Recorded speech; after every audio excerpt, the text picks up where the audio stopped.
Good evening. The news gang is here, and on the show tonight, united in greed, do the MPs need an allowance to process their many allowances? County budgets taking care of peace missions and State House functions? A voice from Treasury at last. And by the way, is the President absent without leave? Just asking. Look out as well for the kicker, the take, the punchline, and the angle. You won't be getting the memo tonight. Jamila is still absent, but with leave. She should be back next week. Ladies and gentlemen, let's start in the judiciary. Interesting things happening right now. Tom Ojienda going home, as they say in Kenya. Francis, how did we come to this? I mean, this gentleman tried very many times. They tried blocking him. He went to court, and somehow it slipped away in the last hour or so. It was always going to happen. When you listen to what was happening behind the scenes, the campaigns and how they were conducted, you could tell that Tom Ojienda was a marked man. And I dare say, probably even the system did not want him there. And that's why a lot of work was done to ensure that he doesn't get that seat. In any case, it's a hat trick of surprises. It started with the Barcelona-Liverpool game. Then last night... Okay. You really have okay. Surely.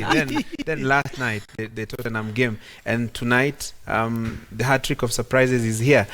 Macharia Njeru, a man probably some would not have even ranked anywhere. In fact, I had some lawyers asking, who is that guy? Yeah, because he's not one of those very flamboyant, colorful lawyers with such a good record in terms of representing even at clients. IPOA, I mean, IPOA representing clients than the guy himself. in court.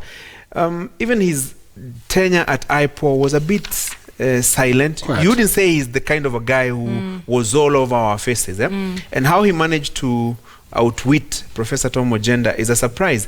But Joe, in hindsight, it should not surprise us. Look, Tom Ojienda all of a sudden had a case against KRA over unpaid or pending dues. He was arrested over some Mumia sugar case and so on and so forth. So you could imagine these kind of tribulations were heading somewhere. And you also remember there was a narrative about the lawyer representing LSK at the Judiciary Service Commission should not practice for alleged bias, intimidation of judges, and so on and so forth. But somebody would flip the argument. The Chief Justice is a member of the Judiciary Service Commission, actually the chairman, and he sits at the Supreme Court to hear cases. I mean, there is representation from the magistrates. Emily Ominde. Actually, the Chief Justice, one Supreme Court judge, one Court of Appeal judge, one High Court judge, the Attorney General, the PSC, two advocates. All those guys go to court. So why the lawyer representing LSK being asked not interesting to go to court? thing, but Kai, this. How significant is this? I mean, the Judicial Service Commission is a critical commission, is it not? Very, very critical, and especially around now. I think the country came to realize just how important the Judicial Service Commission is when it came to the appointment of judges.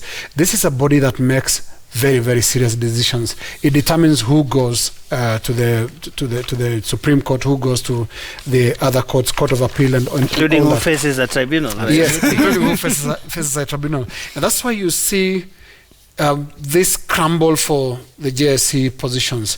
It's taken very, very seriously, and LSK has come out to take the race very, very seriously. I think what we've also witnessed there is a very close contest. We've seen that Ojienda got 2,545, and and 2,738. Yes, a difference of about 193 votes.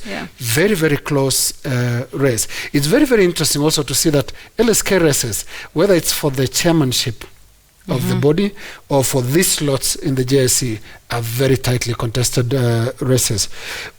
News media may not have followed them on the trail, but what we gather is this was a very tight contest in terms of Macharia Njeru and Tom Ojienda going to the countryside, going to campaign in the different LSK branches.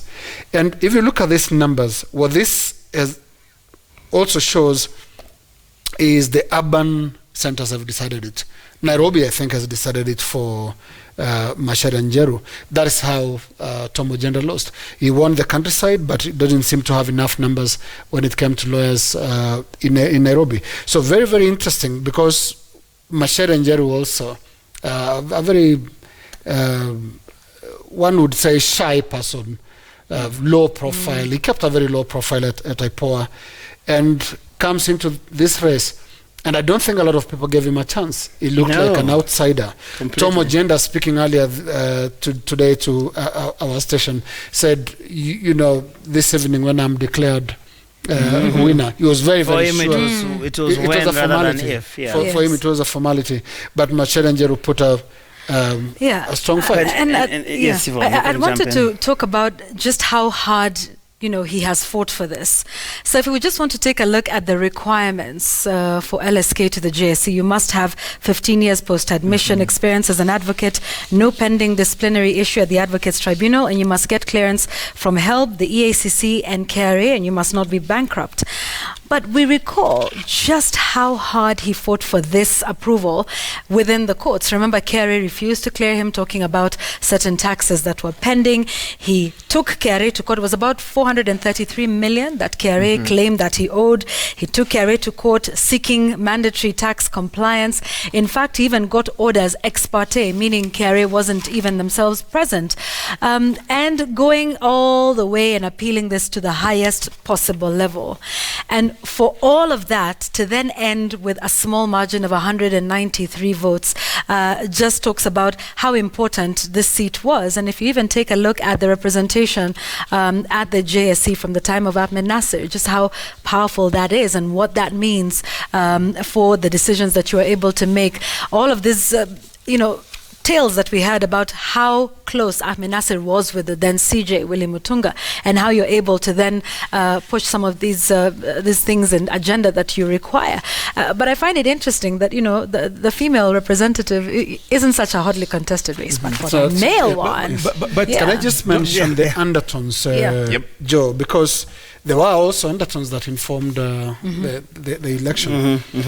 Tom Ojienda, Professor Tom Ojienda, who has been a long-serving lawyer in those circles, was campaigning on the platform of independence of the judiciary. He says, JSC should remain independent.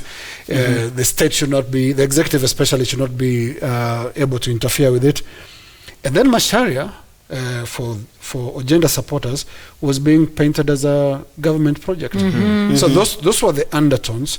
Whether they determine the race or not is immaterial right now, because it's done. Macharia Njeru is in, and Tom Ojienda is out. But also don't forget how split the Law Society of Kenya Council was. Remember, initially, Professor Tom Ojienda had been barred from contesting as a result of the judgment from the courts. And then all of a sudden, the split in the council. Eventually, the council members deciding let everybody contest, those who had pending cases and those who didn't. He even tried to enjoin LSK in the court. LSK, in the court case against KRA, LSK said, okay, fine, he's our member, but we cannot be involved. It was quite serious with LSK. But remember, as Lina's hinted earlier on, the reconstitution of the Supreme Court is a very pertinent question here. Even a few of the other commissioners in JSC are new in the commission. Professor Olive Mugenda, Felix Kosgei, Patrick Gishohi. They are new. It should also tell you that the Supreme Court will require some reconstitution, because before 2022, Chief Justice will be exiting.